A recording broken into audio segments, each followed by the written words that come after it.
Welcome to Wall Street Confidential, a windy day outside the New York Stock Exchange. I'm Farnoosh Sharabi. Here's my friend Jim Cramer. Hi, Jim. Hi, Farnoosh. How are you? I'm going to try to get the hair out of my face, but I brought you a gift today. That's why I don't have an issue. One of the greatness of it. I brought you a gift today. Really? I brought you the head of Chuck Prince.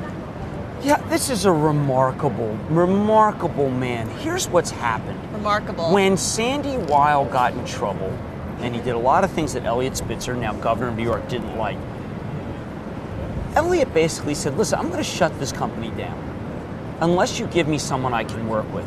Chuck Prince was the general counsel, internal lawyer, very upright and honorable man, really a go-to guy to fix up the culture, okay? But no one ever expected him to be the operating guy. So, I mean, the idea that we then defaulted from a lawyer to run a bank, and that he's still running it after Eliot got to Albany, well, it's foolish. Now, Citigroup has been at the cutting edge of everything that is bad.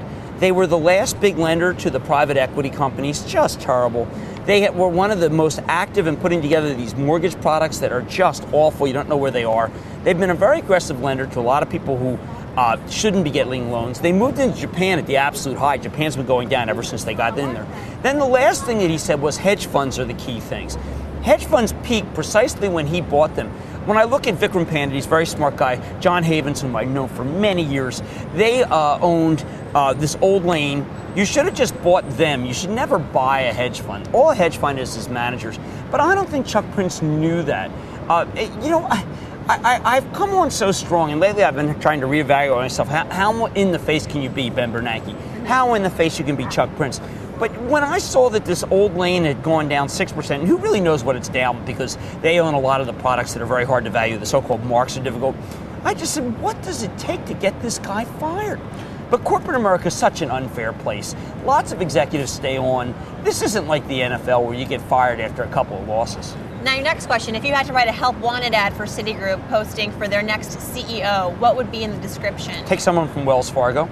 Anyone. Wells Fargo is the greatest cross-marketer of product Experience ever. at Wells Fargo. Yeah, I would just buy anyone at Wells Fargo. By the way, when we're talking about banks, can I just tell you that lately, other than if Chuck Prince fired then Citigroup goes up, I am increasingly warming up not to Bank of America, but to Wachovia Bank. And the reason is Wachovia Bank is not so big that it can't be acquired by a European or Asian bank. Citigroup is too big. Bank of America is too big. Wachovia's got the great yield. It's proven to be a very shrewd lender. It's incredibly undervalued. I think that when the smoke clears on this mortgage product and all the worries, Wachovia's earnings are going to explode.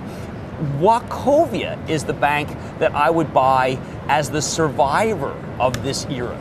All right, so Wachovia, the survivor. Headhunters out there, you want to replace this man, go to Wells Fargo. Thanks, Jim Cramer. This is Wall Street Confidential. I'm Farnoosh Sharabi. Stay tuned for more.